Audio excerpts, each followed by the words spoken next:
And my question is he hiring? Because it sounds like it's fun to work where he is. So please welcome a nice big round of applause for Young Inventors Program very own Zach Umpravich. That was a heck of an introduction. And thank you to the Academy of Applied Science for hosting this fantastic event. It is a great honor to return annually to volunteer for this event, both in judging the chain reaction machines as well as the opportunity to speak to all of you here now. Watching the students strengthen their problem-solving abilities and share with us their uniquely creative ideas is exactly why I sing the praises of the New England Invention Convention wherever my next project takes me. There's been a lot of projects, and I have talked about the Invention Convention all over the place. Inventing has been a lifelong passion of mine starting at the age of 3. With perseverance and a good amount of luck, I'm incredibly fortunate to have turned my passion for inventing contraptions into a career. Now, rather than just simply talking about them, I think it'd be more fun for everyone if I showed them. With 30 years plus experience, I'm recognized as the world's leading authority in designing and building Rube Goldberg machines, or rather generically called chain reaction contraptions. I'm lucky enough to have built some of the largest contraptions on the planet, earning 2 Guinness World Records for such, and even created the mushroom machine featured at the start of the latest Sonic the Hedgehog movie, some of you may have seen. The last machine that you're seeing is actually my second Guinness World Record machine, which popped a balloon in 300 steps. That was actually built in a 6-foot cube, no less.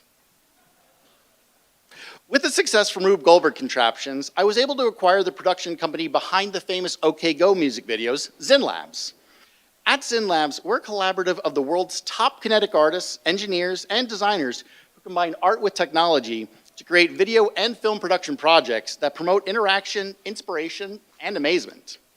We specialize in ambitious PR campaigns, unique event inquiries, and whimsical creations for TV and film, such as building contraptions for Disney XD, ESPN, the video game Blizzard, not to mention incredible installations for Chevrolet, Target, Red Bull, and others.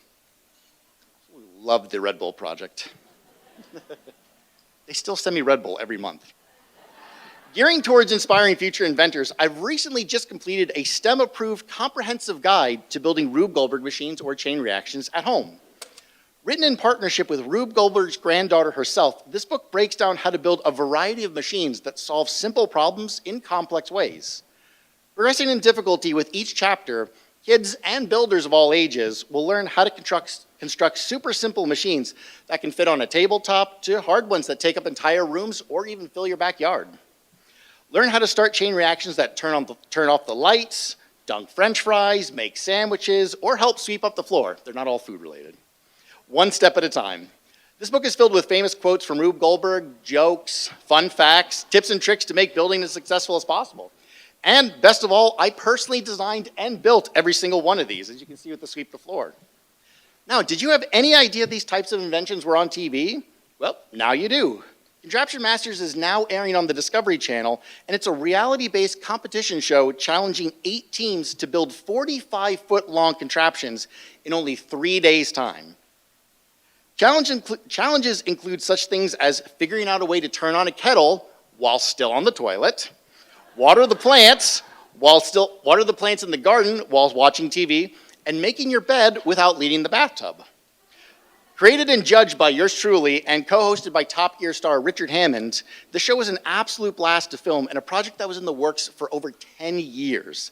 It's one of my favorite projects to date, and I'm excited to start filming our next season. Not to mention Richard Hammond was an absolute privilege to work with. He's a proper genius, let me tell you. Finally, my YouTube channel, Zach's Contraptions, is the place where you can find all of my past inventions.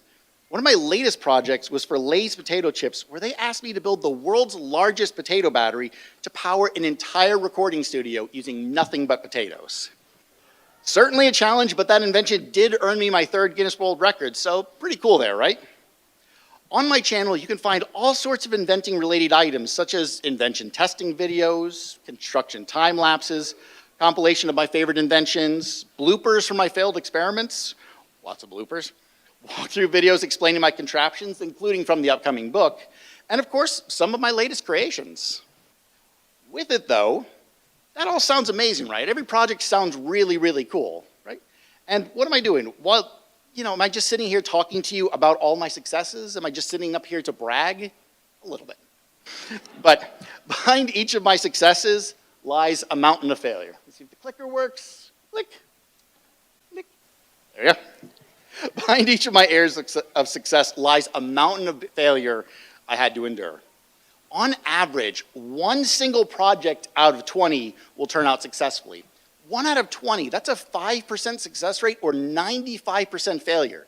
Any of the chain reaction people here know that I asked you, how often does your machine fail? I fail on average 95% of the time. All of the projects that you're seeing ended up failing one way or the other. The reasons behind why each project failed is as diverse as the number of clouds in the sky.